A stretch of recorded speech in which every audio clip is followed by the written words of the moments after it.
안녕하세요. 니체 짜라수라 이렇게 말했다. 107강 진행하겠습니다. 오늘도 일부 22장의 선사하는 덕에 대해 계속 보겠는데요. 선사한다는 것은 일종의 선물을 준다고 하는 것인데, 지금 그 짜라수라는 이렇게 말했다. 일부에서 이제 시작이 된 게, 짜라수라가 산에서 세상으로 이제 하강을 하게 되는데, 하강을 하는 것은 세상에 선물을 주기 위해서 하강을 하는 것이라는 거죠. 이때의 그 짜라수트라의 상태는 요 그림상으로 제가 이제는 그 유아양 선사의 해명경에 나와 있는 그림들로 설명을 드렸는데, 요런 요 상태가 바로 어, 그 이버맨시 어린아이를 수태 분만한 상태가 요런 상태라고 보시면 돼요. 요런 상태에서 세상으로 하강을 한다라고 하는 것은 요 작업을 하기 위해서 간다네. 요런 식으로 요게 나온 요 상태에서 어, 그이 세상 사람 무리 군중들 중에 그 제자들을 확보를 해서 제자들을 벗으로 형제들로 또 적으로 이렇게 확보를 해서 그들을 자신과 같은 그런 이버맨시의 길로 인도하는 작업을 한다는 거죠. 그래서 자라수트라는 이제는 스승이 돼서 세상에게 그 제자들을 인도를 할 때에, 그러면은 이제 가르침을 베풀 때에 이렇게 되면은 이거를 이제는 우리 동양 철학에서 얘기하는, 여기 이제 나왔잖아요. 나오면 이제 세상으로 다시 하강해 가. 이렇게 가면은 요게 하강해 가는 모습이죠. 이렇게 세상 사람들 속으로 들어가는 모습이에요. 들어가면은 요거를 이제 우리가 주역의 중지공개에 보면은 서남덕봉이라고 하는 것이다라는 거죠. 그래서 서남 요 이제는 구조로 보면은 요게 이제 남쪽이고 이쪽이 서쪽이기 때문에 이 서남 쪽에서 득봉, 서남에서 벗을 얻는다고 하는 것은 제자를 만난다는 겁니다. 그러니까 제자를 만나는, 제자가 벗이 되는 거예요. 그러면 벗과 만나서 같이 진행을 한다고 하는 거죠. 그러니까 유행이라고 하는 겁니다. 같이 서남덕봉 해가지고 서로 유유상종하면서 같은 유로 이제는 진행이 되는 거죠. 그러면은 자라수라가 스승이니까 제자들에게 선물을 주는 거죠. 제자를 만나서 선물을 준다는, 선물을 준다.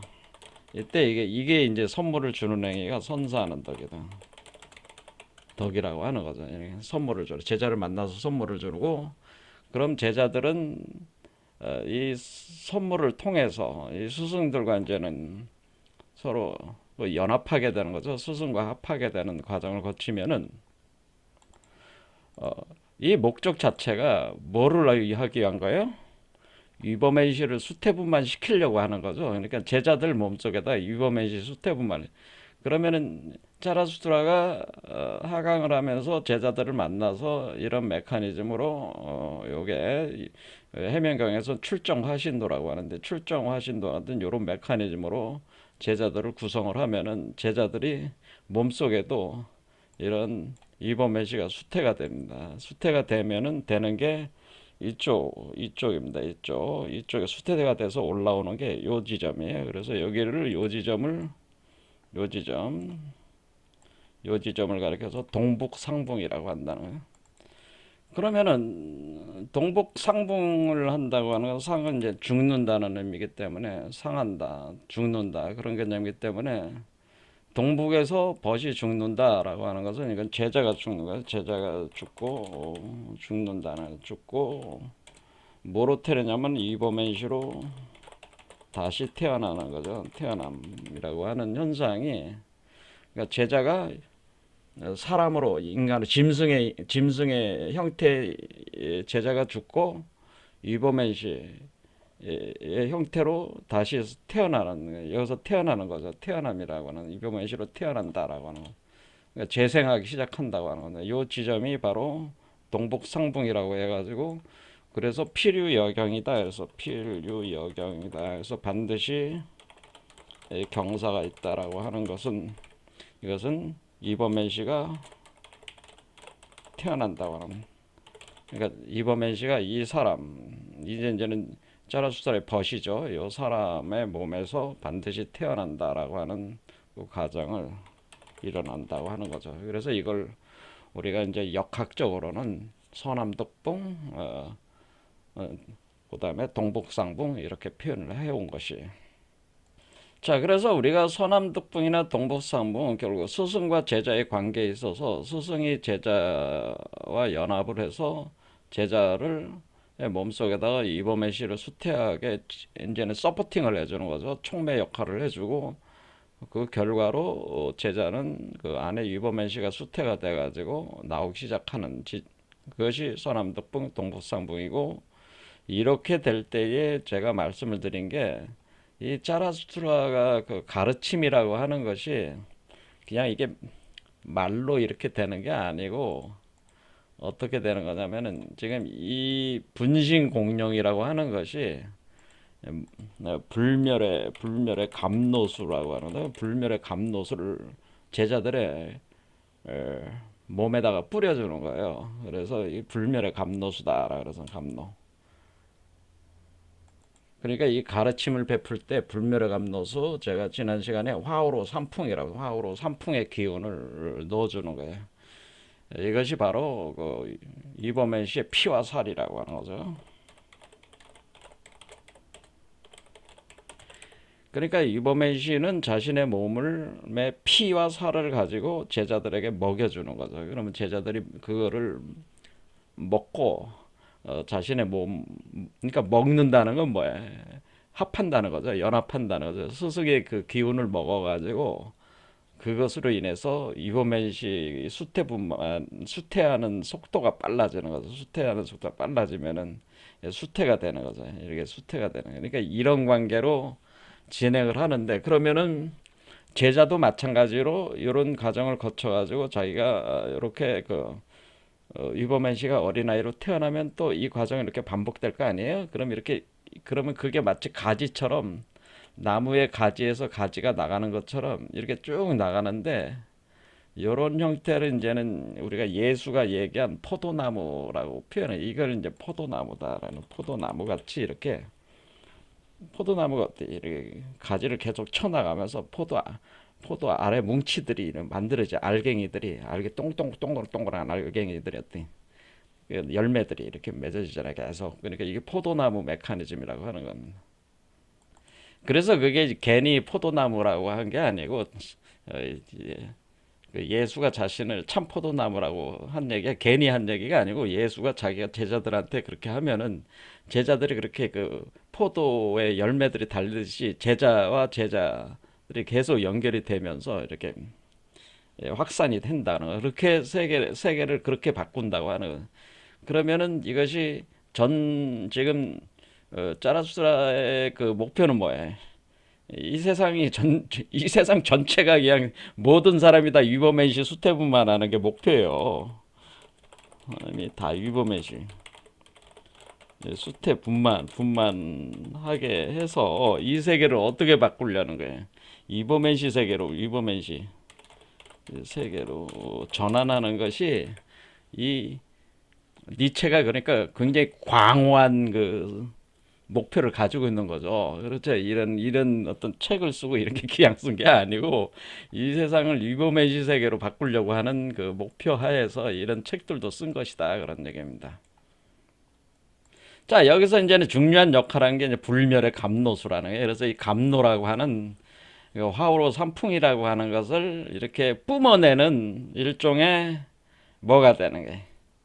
뿜어내는 그 우물이 되는 거죠. 그러니까 이게 생명수가 샘물이 담겨 있는 우물과 같은 게 되는 거죠. 유보메시가 생명수 샘물을 그러니까 유보메시는 다른 지금 짜라수트라의 몸에서 지금 발동하고 있는 출정 화신도상에서 발동하고 있는 이 유보메시는 뭐라고 볼 수가 있나요? 그럼 이게 석정이라고 해가지고 석정.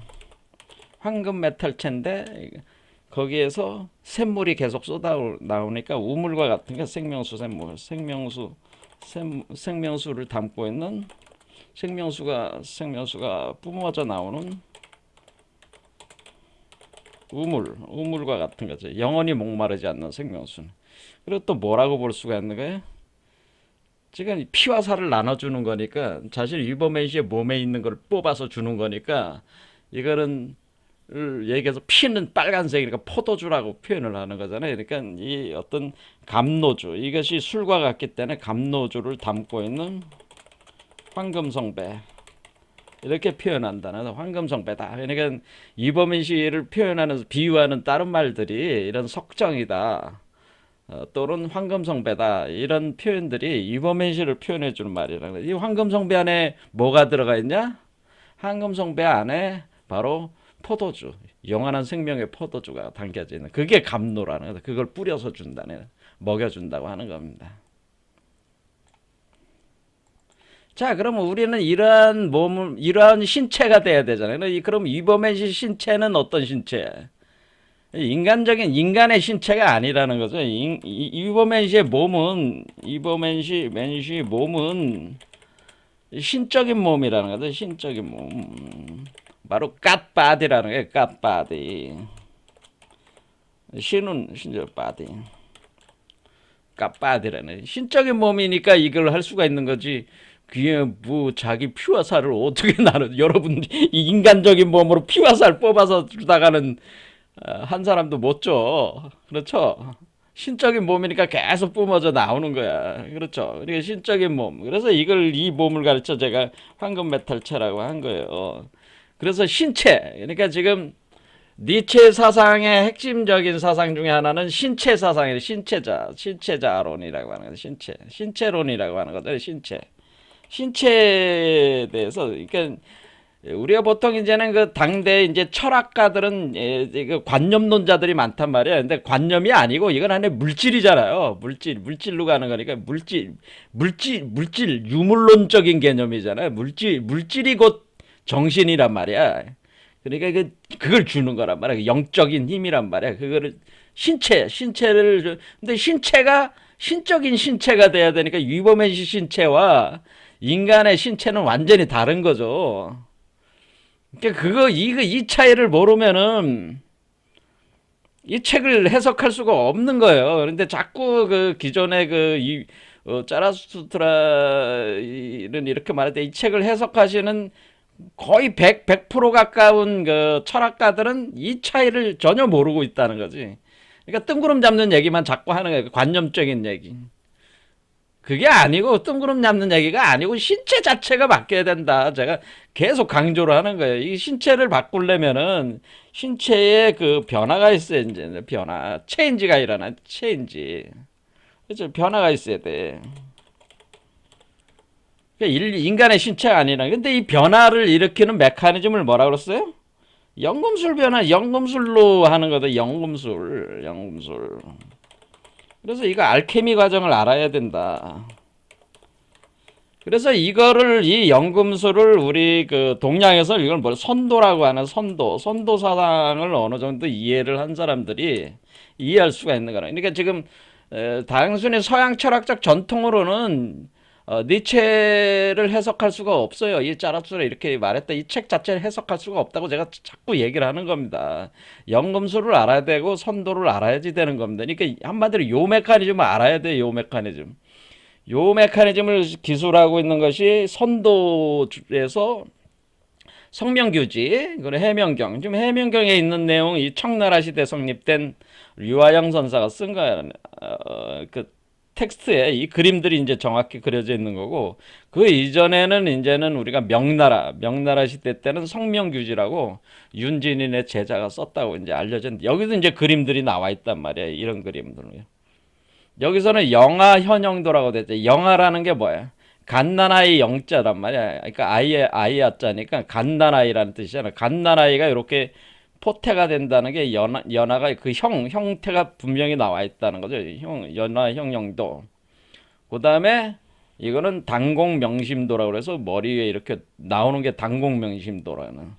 그다음에 화신 5도는 뭐예요? 이 변화해가지고 이렇게 수많은 사람들을 속에 그 들어가가지고 그 사람들을 변화시키는 화신 5도라는 변화되는 화신. 그래서 요 상태가 이제는 화신불 상태가 돼가지고 이렇게 쭉 이제 나가는 불교적으로. 그런데 이거는 선도적인 거는 성명규주라는 텍스트에 나와 있습니다. 그러니까 이런 선도적인 메커니즘도 깊이 이해를 하고 있어야지 니체 사상을 이해할 수가 있는 거예요. 그래서 요 이버맨시의 몸을 우리가 황금 메탈체라고 한 거고, 황금 메탈체가 나오려면은 이 아이의 몸이 황금 메탈체면은 황금 메탈체로 되려면은 이 아이를 포태하고 있는 이 사람의 몸도 바뀌어야 하잖아요. 그러니까 인간의 몸을 지금 뭐라 그랬어요? 인간을 지금 짐승과 이버맨시를 건너가는 다리가 인간이라고 그랬으니까, 인간이라는 거는 기본 지금 현재 인간의 몸은 현재 여러분들의 몸, 저의 몸도 마찬가지만 현재 인간의 몸은 짐승의 몸이라고 하는 거예요. 짐승의 몸을 우리가 가지고 있는 거예요. 이걸 자연이라고 해요. 현재 우리가 얘기하는 이 물질적 자연 세계에서의 그런 구성 물질들로 만들어진 몸이 이 몸인데, 이 몸을 우리가 뭐 고양이나 개나 다 짐승들이라고 하잖아요. 비스트란 말이에요. 비스트. 그러니까 인간의 몸은, 그러니까 인간이라는 건 짐승들 중에 현재 왕이죠. 인간이. 그러니까 짐승의 왕의 형상을 가지고 있을 뿐이지, 짐승인 건 짐승이란 말이에요. 그러니까 현재 인간의 신체는 짐승의 신체란 말이에요. 신체는 인간의 육체, 신체는 짐승의 신체다라고. 그럼 짐승의 신체를, 이걸 우리 지구상에 있는 이와 같은 그 물질적 구조를 특히 뭐라 그래요? 탄소 생명체라고 하는 거예요. 우리 인간의 몸은 기본적으로 원자번호 그 6번에 해당되는 탄소 C가 그 중심 고리가 돼가지고 분자 구조로가 만들어지죠. 그 고분자 화합물에 의해 가지고 구축된, 주로 만들어지는 뭐 CHNO라고 우리가 하는 거잖아요. 탄소, 수소, 질소, 산소 뭐 이런 거를 이걸 기준으로 이게, 근데 탄소가 저기잖아요. 고리 역할을 해주잖아요. 그러니까 탄소 생명체란 말이에요. 이것이 짐승의 신체란 말이에요. 근데 이 짐승의 신체인 인간의 몸이, 이게 물질적인 뭐냐? 피지컬 바디가 어떻게 표현해야 되냐? 크리스탈 수정 유리 광화체로 표현해야 된다. 광화체로 먼저 변화를 먼저 일어나는 거죠. 이 사람의 몸 안에서 크리스탈 수정유리 광화체가, 이 사람 자체가 변화가 일어나면서 변화를 토대로 황금 메탈체가 수태 분만된다고 하는 겁니다. 수태돼가지고 분만되는. 그러니까 먼저 이렇게 뭐게 인간의 몸이, 그러니까 신체가 변화가 일어야 돼. 그러니까 이 사람도, 수태하고 있는 사람도 신체가 변화해야 되고, 그게 크리스탈 수정률이 강화체고, 이 변화된 몸을 통해서 이 아이가 그 수태가 돼가지고 요 자궁 역할을 해가지고 이 사람이 이거를 만들어야 되니까 황금 메탈체로 나와야 되는, 이와 같이 분명한 물질적 변화가 있는 거니까 이런 걸 뭐라고 할 수가 있는, 이게 유물론이라고, 우리가 서양적 철학적 전통으로는 유물론이란 말이에요. 유물론적 관점, 물질적 관점이란 말이에요. 그런데 이러한 것들을 당대의 그 서양 철학가들은 대개 다 관념론 철학가들이었단 말이에요. 이 관념론자들은 이 그 물질적 이 과정을 배제하고 특히 그 대표적인 사람이 헤겔이란 말이야. 헤겔 같은 사람들은 정신현상학이라고 하는 것이 모든 게 다 정신 위주로 보는 거니까 관념론적 철학이 돼버렸다. 독일 관념 철학이. 그런데 이걸 확 뒤집어 가지고 물질적 관점으로 변화시킨 게 뭐예요? 소위 얘기하는 마르크스라든가, 마르크스 이전에 포이에르바 같은 사람들, 이런 사람들이 그 유물론적 전통을 세우기 시작하는 거잖아요. 그런데 그거와는 좀 틀이 다르게 니체도 물질적 관점을 굉장히 적극적으로 수용을 해가지고 이 변화를 설명하려고 노력을 했다는 건 뭐냐면은, 니체도 과학 공부를 열심히 했다는 거다. 니체는 과학 서적을 열심히 연구 공부를 했습니다. 당대에, 이때는 19세기 과학을 공부를 했단 말이에요. 왜? 이거 설명을 해야 되잖아. 근데 이거를 설명할 수 있는 체계가 19세기 과학에는 내용성이 너무 부족하다는, 너무 부족해. 그러니까 19세기 과학적 개념으로는, 그러니까 이 연금술이라고 하는 것은 과학이 아니란 말이에요. 그 당시의 개념으로는. 현재도 마찬가지지만. 물론 그 화학이나 뭐 그런 생물학이나 이런 것들이 연금술적인 어떤 그런 실험적 전통에서 이렇게 발생이 돼서 성장한 건 사실이에요.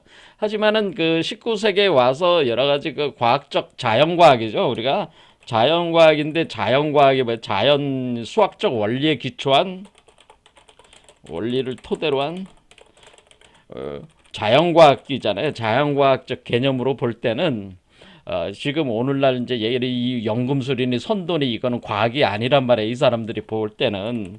그런데 이 19세기의 수학적 원리를 토대로 한 과학 개념, 자연과학 개념으로는 이게 해석이 안 된단 말이에요. 그러니까 지금 니체는 뭐예요? 이게 지금 당시의 과학 개념으로는 해석이 안 된다. 그러니까 못했다는 거야. 제가 지난 시간에 말씀드린 건. 그래서 19세기의 과학적 개념으로는 이걸 설명하기가 굉장히 어렵다고 제가 말씀을 드렸고, 그리고 맞지? 니체는 설명할 수가 없었던 거야. 근데 단지 신체가 정확하게 이 변화가 일어나야 된다는 건 정확히 알고는 있었지만 그거를 당대 그 보편적인 그 수학적 원리에 기초한 자연과학적 논리, 그러니까 당시에 서양 철학이라고 하는 것들이 뭐 뉴턴 철학의 영향을 굉장히 많이 받았잖아요. 그렇게 물질적인 과학이라고 하는 것들이.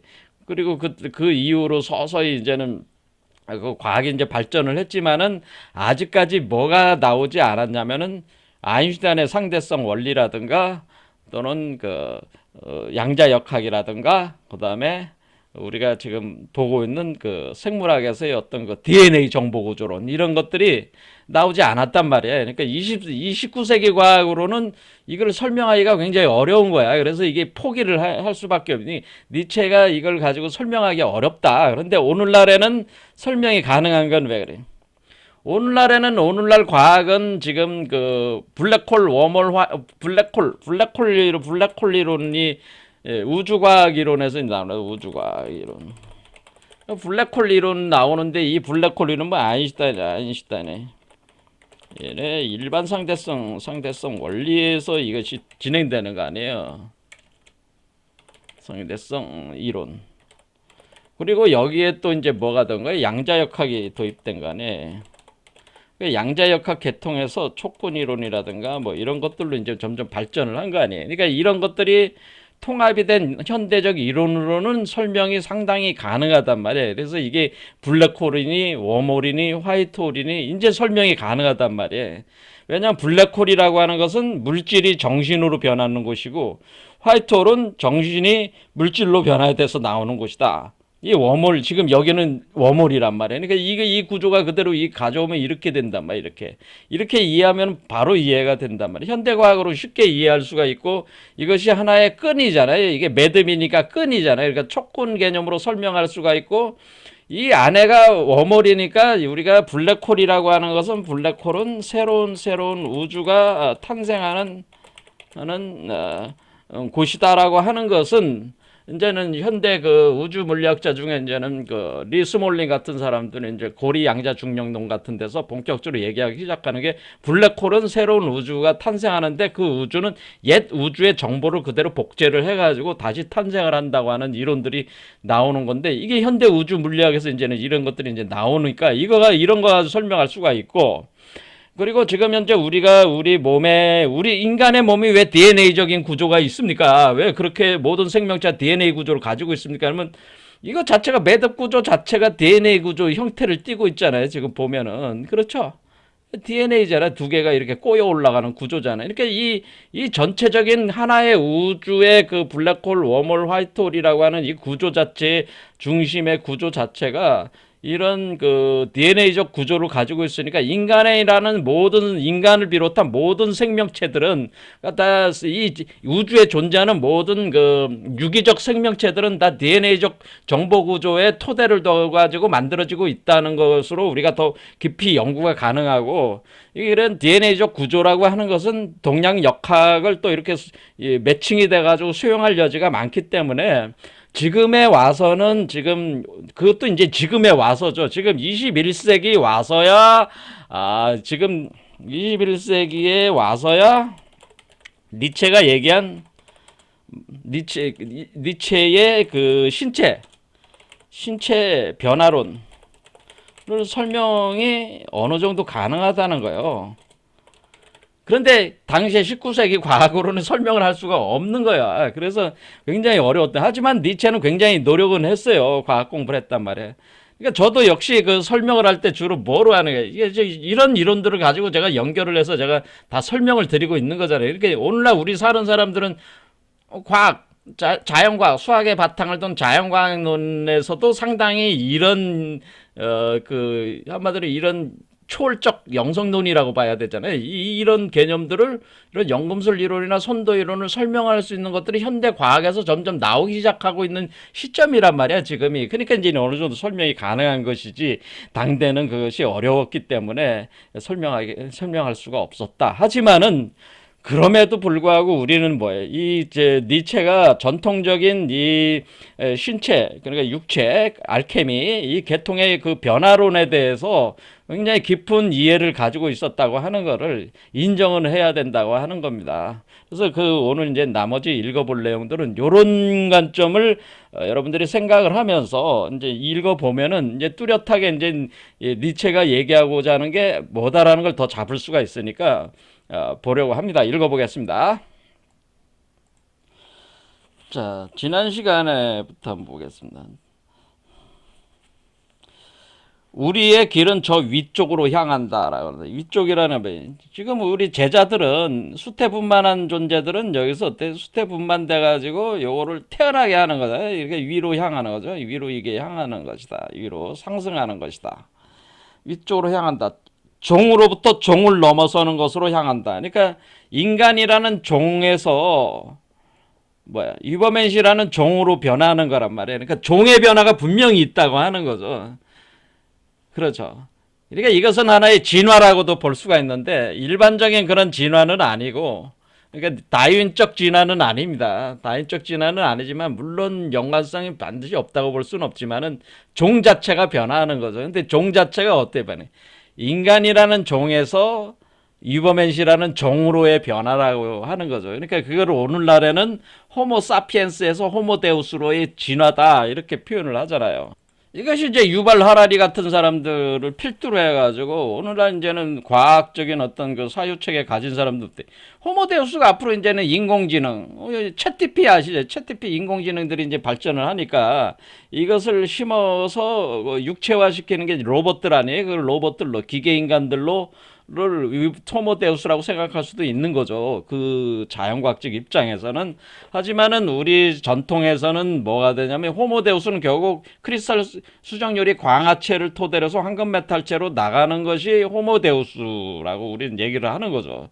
그러니까 이렇게 종의 변화가 호모사피엔스에서 데우스로, 이 데우스라는 말 자체가 신이라는 말이에요. 신. 그러니까 신으로 변한다 그런 뜻이죠.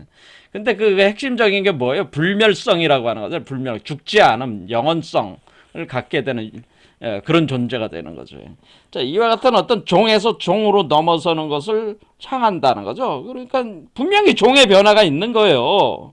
이걸 없다고 얘기하면은 니체를 이해하지 못한 거예요. 근데 대부분의 니체 철학가들이 이 종의 변화를 정확하게 이해를 그러니까 자기가 이해가 안 되니까 수용을 못 하는 거지. 그러니까 수용해서 해석을 못 하는 거지.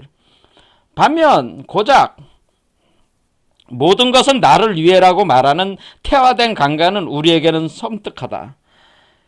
태화된 강간이라는, 결국에는 우리는 원래는 이 우주 자체가 원래 위버맨시 자체를 투영을 한 건데 하강의 길은 사실은 퇴화의 길이란 말이에요. 이게 퇴화된 거란 말이에요.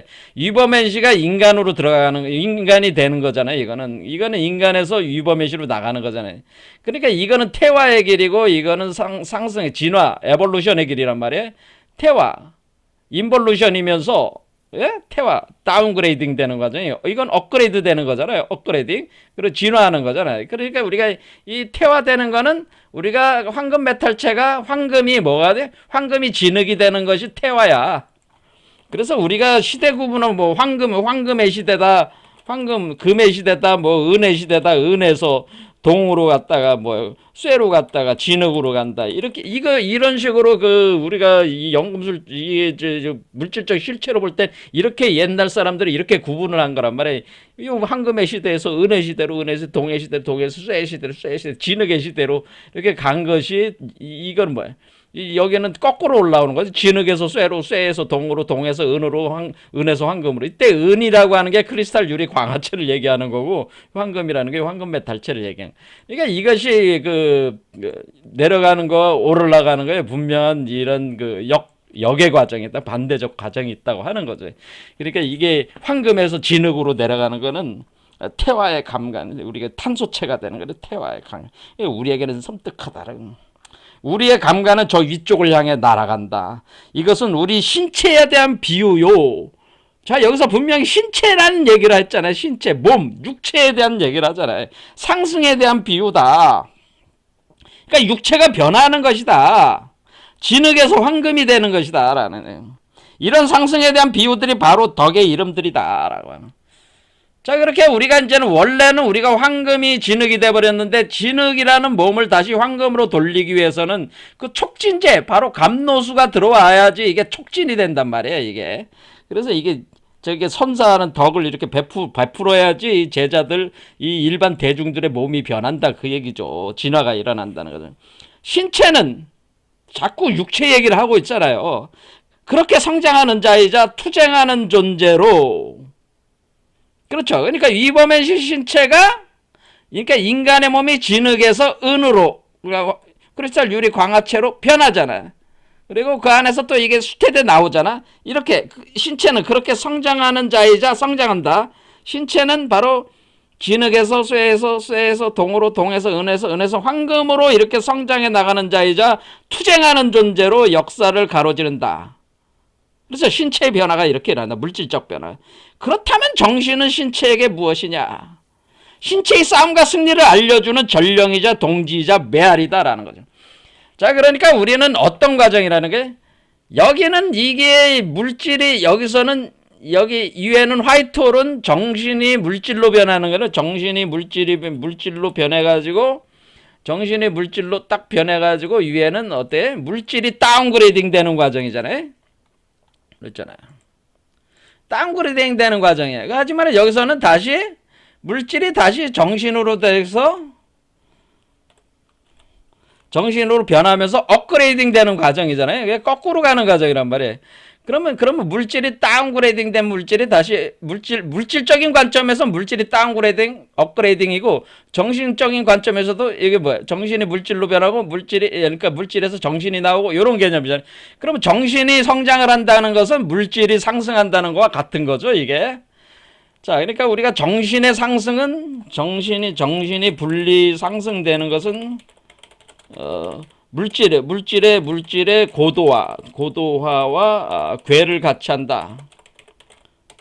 그러니까 우리의 영혼이 상승할수록 그에 해당되는 우리의 물질적 구조도 변화가 된다고 하는 거죠. 그러니까 물질과 정신은 분리된 게 아니고, 그러니까 정신이 물질을 인도해 나가는 거죠. 정신이 사실은 물질의 변화를 유도하고 있다는 거죠, 사실. 그러니까 우리가 어떤 실체 중에서 가벼운 것은 정신이고 무거운 것은 물질이란 말이에요. 그러니까 무거운 것을 가볍게 만들어서 올리는 게 그게 정신화 과정, 정신으로의 분리 과정이란 말이에요.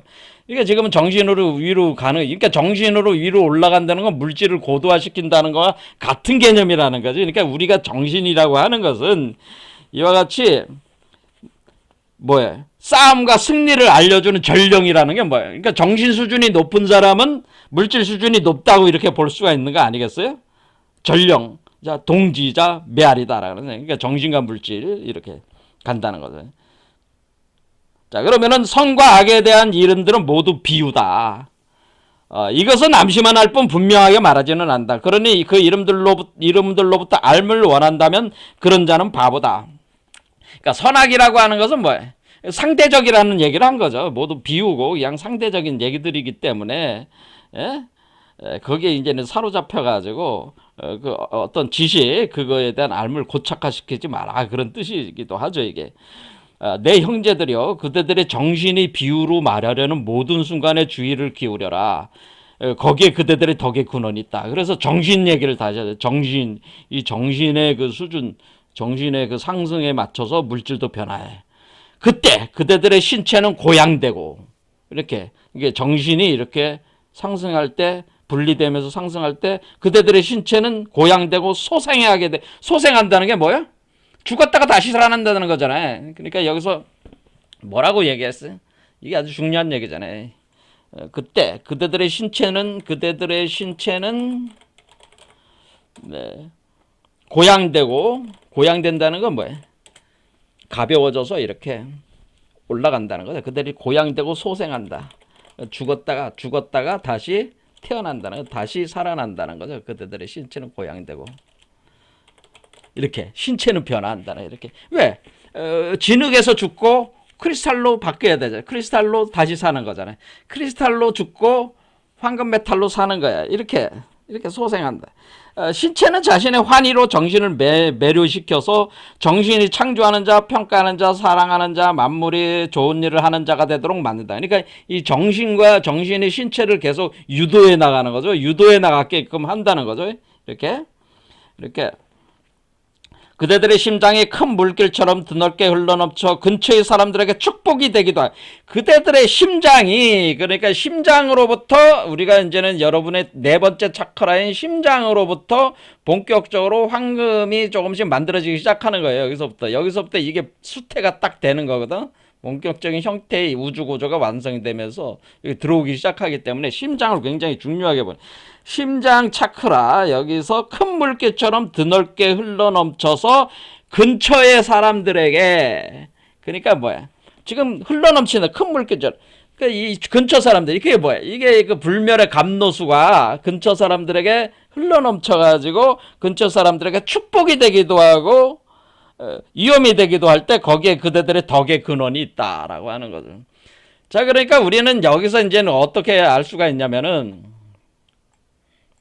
여기 그 가슴 차크라부터 오객이 생성되기 시작하는 거예요. 사실은 이때부터 오객. 자, 머리에 오면 이제는 황금 메탈액이 생성이 되니까 오객도 일종의 뭐예요? 일종의 샘물이잖아요. 이것도 샘물, 물이잖아요. 그렇죠? 생명수의 급수가 좀 낮지만은 이게 생명수도 급수가 있어요.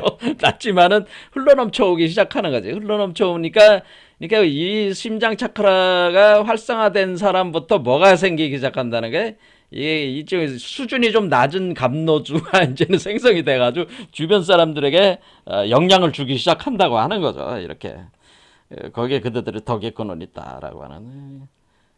아주 니체가 이걸 아주 잘 이해하고 있었다는 거예요. 이 메커니즘을. 그대들의 칭찬과 비난의 초연에 있고 그대들의 의지가 사랑하는 자의 의지로서 모든 것에 명령을 내리려 할 때 거기에 그대들의 덕의 근원이 있다. 이 덕이 뭐예요? 선사하는 덕이잖아요. 제가 계속 강조하지만 결국 감노수, 생명에서 이것이 젖이야. 이 젖과 꿀이 흐른다. 이 젖, 감노주. 이게 이제 이 선사, 뭘 선사하는 거예요, 결국에는. 감노주를 생산한다고 하지만 감노주를 다른 말로 해가지고 우리가 이거를 뭐 젖과 꿀이다. 이렇게 표현하기도 하고, 뭐 이걸 포도주다. 이렇게 표현하기도 하고, 포도주와 빵이다. 뭐 이렇게 다양한 말로 표현을 하는 거란 말이야. 지금 이게 주변 사람들에게 먹여주고 마시게 해주고 그렇죠. 그 맛보게 해주고 하는 게 뭐예요? 결국 자기 몸에서 생산되는 걸 가지고 해야 하는 거 아니겠어요? 그러니까 이게 뭐예요? 그러니까 이게 그냥 뭐 말로만 저처럼 이렇게 떠버리는 게 아니고 직접 먹인다는 거예요. 이거를 정확히 이해를 해야 된다 그런 얘기죠. 그대들의 몸을 눕히면서는 편안함과 부드러운 잠자리를 경멸하고 여린 자들로부터는 아무리 멀리 떨어져도 충분치 않다고 할 때 거기에 그대들의 덕의 근원이 있다. 그러니까 뭐야? 그러니까 편안하고 부드러운 침대에 잘 생각하지 말고 왜 주변 사람들에게 이 주변 사람들에게 뭘 해줘야 돼? 주변 사람들에게 이 그 젖과 꿀, 포도주와 빵, 감노주를 이렇게 계속 나눠줘야 되니까 이게 선사하는 덕이잖아요. 감노주를 나눠준다고 하는 거니까 이게 뭐 편히 쉴 수가 없잖아. 편히 쉴 생각하지 말라는 뜻이에요. 그러니까 마음을 약하게 갖지 마라 또 그런 거잖아요. 마음을 약하게 갖지 말고 강하게 가지면서 이 세상 사람들에게 적과 꿀, 포도주와 빵, 감노주를 나눠줘라 그런 뜻이에요. 보시하라는 얘기예요. 그러니까 우리가 대승불교에서 얘기하는 게 뭐 보시사상이라 보시, 칠보를 보시하라, 칠보보시해라. 그런데 이게 홍익인간입니다. 이 홍익인간이라 그런 뜻이에요. 그대들이 하나의 의지만을 의욕하는 자예요. 하나의 의지는 뭐예요? 하나의 의지만을 의욕하는 자는 뭐예요? 그 하나의 의지가 뭐예요? 이 의지는 하나의 목표잖아요. 모든 사람을 위버맨시로 만드는 거. 이게 하나의 목표이기 때문에 여기에만 모든 걸 집중하라는 거죠. 이걸 하려면 뭐야?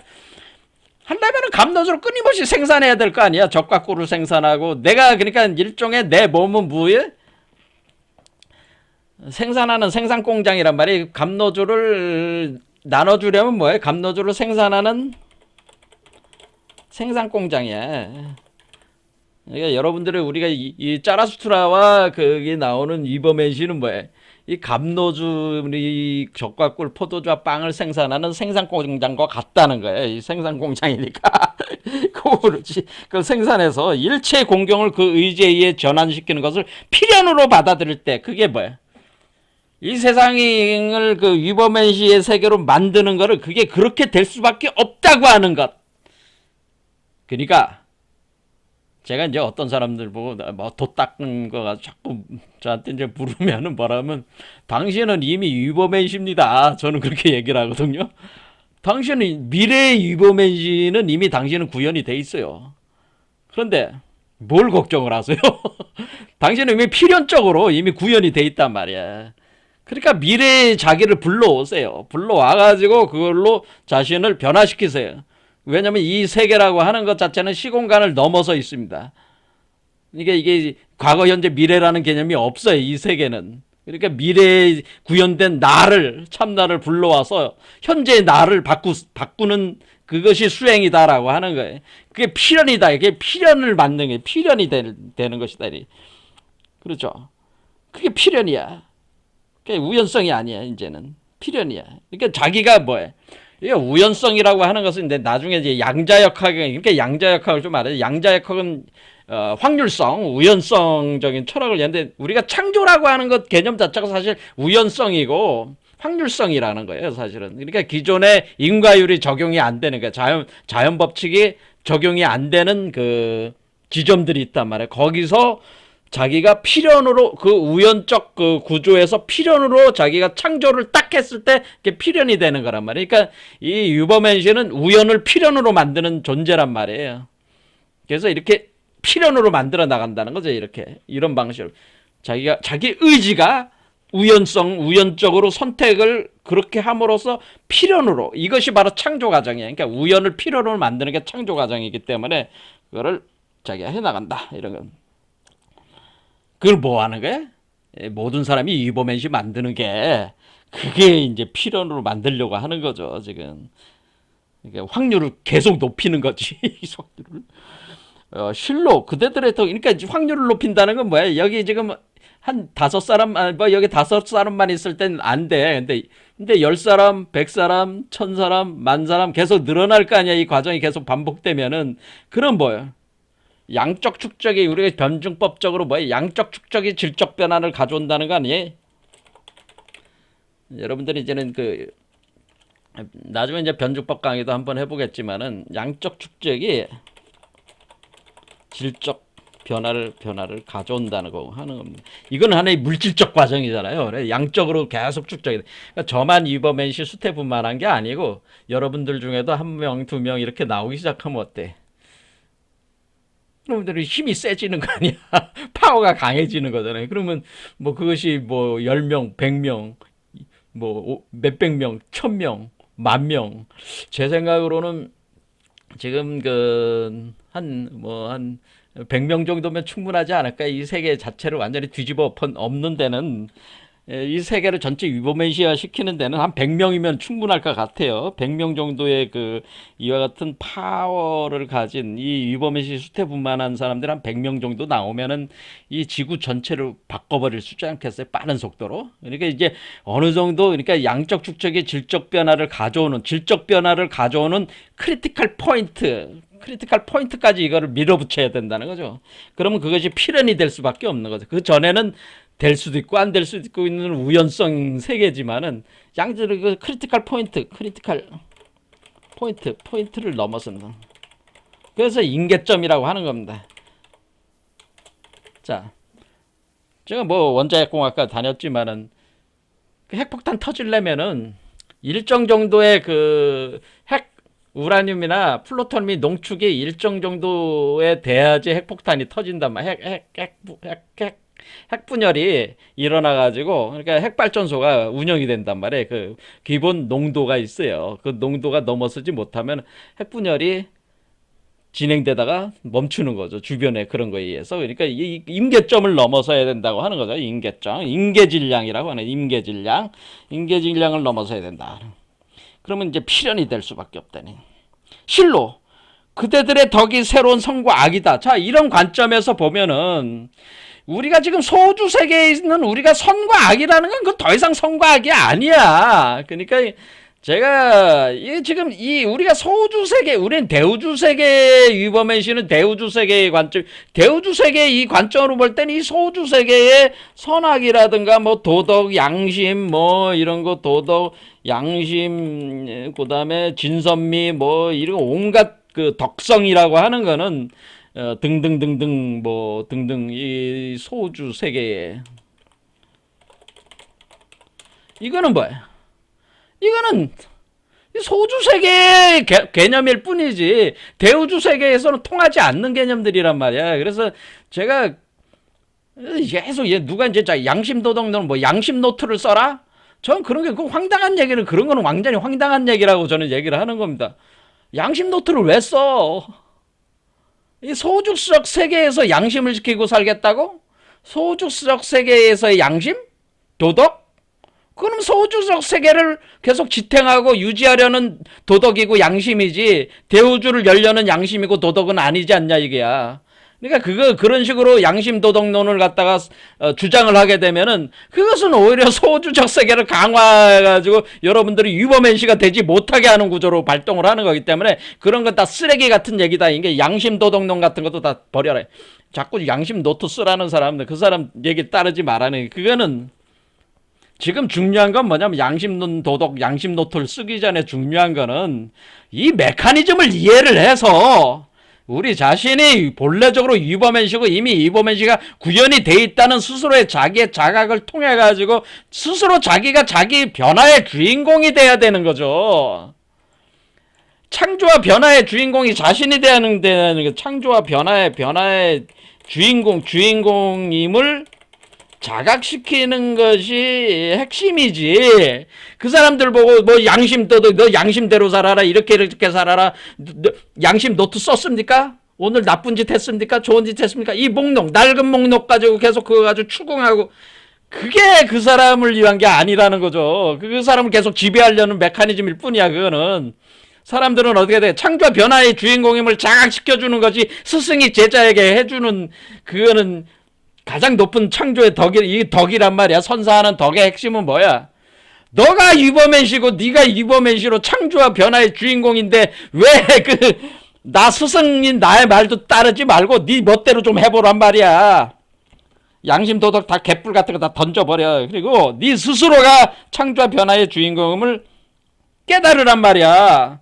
그럼 네가 하는 짓은, 네가 하는 선과 네가 하는 모든 짓은 네가 선이라고 하면 선이고 악이라면 악이 될 수 있는 그런 선악의 주인이 되란 말이야. 선이다 악이다 이렇게 그 세상에서 얘기하는 선이다 악이다라는 개념에 따라가지 말고, 이게 선이다 그러면 선이고 이게 악이다 그러면 악이고, 네가 얘기하는 너의 선과 악을 네가 결정하라 그런 얘기예요. 선과 악을 네가 결정하라 그런 얘기예요. 그러니까 양심 노트 같은 거 버려요. 그런 거 뭐 어느 단체에서 자꾸 양심 노트 쓰라면 저는 좀 열불이 나가지고 아니, 왜 사람들을 왜 그렇게 가르치냐? 왜 사람들을 왜 그 작은 그 소우주적 세계 자꾸 가두는 가르침을 자꾸 하냐? 그거는 올바른 가르침이 아니다니. 그거는 니체는 정확히 알았단 말이에요. 양심 도덕론 다 버리세요. 이 세계가 뭐, 이 세계가 지금 양심 도덕대로 살질 못해서 이 세계가 지금 이렇게 된 게 아니고, 그런 어떤 양심 도덕이라는 선악이라는 이분적, 오히려 그런 구조 때문에 이게 문제란 말이야. 그러니까 그런 전통적인 그런 개념, 그거는 결국 복수기제를 불러오는 그런 개념들인데, 그런 개념 다 버려. 싸그리 버려. 기존의 가치체계는 싹 버려. 그냥 기존의 가치체계. 여러분 머릿속에다가 기존의 가치체계는 싹 버려. 다 없이고, 여러분이 결정하는 게 여러분의 선이고 악이야. 다른 사람 말 듣지 마. 당신이 제일 잘났어. 그러니까 그대로 살아. 그게 유보메시의 삶이야. 에? 참으로 새롭고도 깊이 있는 물길의 소리자 새로운 원천의 소리다. 니체가 이제 처음부터 끝까지 얘기하는 건 네가 너 자신, 네가 창조의 주체임을 깨달아라, 그런 얘기잖아요. 네가 새로운 세계의 주인공이다.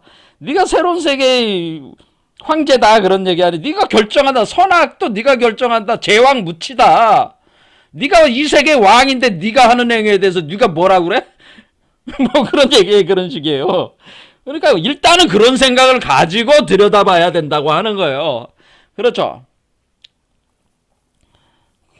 그렇지 않고 기존의 그 어떤 그런 도덕 양심 체계에 사로잡혀가지고, 내가 요거 하면은 내가 벌 받을까, 지옥에 떨어질까, 뭐 너는 나쁜 짓 했으니까 넌 지옥 가고 너는 뭐 천당이야, 그런 거 없습니다.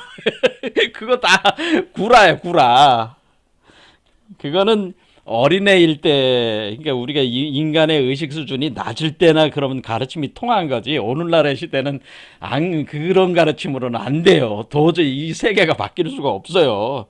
그러니까 이 세계가 망하고 깨지고 이 세계가 다 지구 자체가 없어진다고 해도 이제 더 이상 옛날에 그런 가치, 구가치들로는 답이 안 나온단 말이에요. 새로운 가치들로 인해서 이 세계가 박살나버릴 수도 있습니다. 사실은 그 충돌이 일어나서. 하지만은 뭐 없어지면 없어지는 거지. 뭐 지구 꼭 인간이 뭐 이 세계 뭐 지구에 뭐 꼭 살 필요가 있어요? 지구에 인간이 존재할 필요가 있어? 꼭 그렇잖아요. 뭐 그런 거에 너무 집착 갖지 마라, 그런 얘기예요. 공포심을 갖지 마라. 자, 이 새로운 덕, 그것이 곧 힘이다. 그것이 힘이다. 힘. 그것이 지배적 사상이고 영리한 영혼이 그것을 둘러싸고다. 그것은 황금빛 태양이고 인식의 뱀이 그것을 휘감고 있다. 황금빛 태양. 자, 그래서 우리가 보면은 뭐 지금 여기서 이제 구조상으로 보면 요거죠. 요건데. 다시 인식의 뱀이 나왔죠. 이 구조도 이렇게 갇혀 있지만은, 이 구조도 이거죠. 이것도 이거야. 똑같은 거야. 이거나 같은 건데, 이 수태된 위버맨시도 요 구조인데, 우주 구조는 같아요. 그러니까 인간이 살고 있는 그 각자의 소우주적 구조나 위버맨시라는 대우적 구조, 기본 원형 구조가 제가 같다고 계속 얘기하는 게, 원형 구조는 같은데 주인이 누구냐라는 게 다른 거야. 여러분이 이 우주의 주인이냐, 노예냐, 그런 차이야. 주인이냐, 노예냐, 이런 차이란 말이야. 그러니까 지금 위버맨시는 이 우주의 주인이 위버맨시고 인간은 노예야. 그러니까 노예의 모습을 버리고 주인의 모습을 가지라, 이게. 그럼 노예의 모습에서 노예의 모든 양심 도덕론이니 진선미 가치들은 다 노예의 가치고 노예의 도덕일 뿐이야. 그러니까 싹 버려, 그냥. 그리고 주인으로서 내가 이 세계의 주인이니까 내가 결정한 것이 선이고 내가 결정한 것이 악이고 내가 결정한 것이 진이고 진선미가 되는 거야. 내가 결정한 것이 가치고 모든 가치를 내가 설정을 하는 것이지, 내가 창조하고 내가 설정을 하는 것이지, 그것이 주인 아니에요? 내 주인, 내가 주인인데 내 맘대로 하지. 그러면 누구 말을 따를 필요가 뭐가 있어요? 자, 그런데 여기서 뭐예요? 모든 인간이 다 그렇게 연결되어 있기 때문에 나만 그런 게 아니고, 내가 내 우주의 주인이 되듯이 너도 너의 우주의 주인이 되고 너도 너의 우주의 주인이 되라고 하는 것이, 이것이 사랑이란 얘기. 이것이 되게 하게끔 먼저 주인이 된 자, 이버맨 씨가 이 짜라투라 같은 자가 감로를 이렇게 뿌려가지고 이 제자들을 바꾸는 것이 뭐예요? 나가 잘나서 너희들을 노예로 만들려는 게 아니고 나도 주인이지만 너희들도 주인이 되라고 주인 되는 걸 가르쳐 주는 것이 이것이 홍익인간이지. 나는 주인이 됐는데 너는 노예로 남아 있으라 그러면은 이거는 그게 정말 잘못된 거지. 그렇지 않아요? 그러니까 지금 뭘 선사해요? 사람들이 주인이 되게끔 해주는 거죠. 이 주인이 되게끔 해주는 그 물질, 피와 살, 그런 요소들, 촉매. 그게 뜬구름 잡는 관념적 얘기가 아니라 육체가 바뀌어야 된다는 얘기지. 그러니까 정신이 바뀌고 육체가 바뀌어야 된다는 거예요. 그게 육체가 바뀌어야지 정확하게 물질이니까 물질로 현상화가 구체로 나와야지 이게 되는 거지. 뜬구름 잡는 얘기 아무리 해봐야 이게 답이 안 나오는 얘기다. 그거를 니체는 정확히 파악을 해가지고 설명을 하고 있는 겁니다. 자, 오늘 여기까지 하겠습니다. 감사합니다.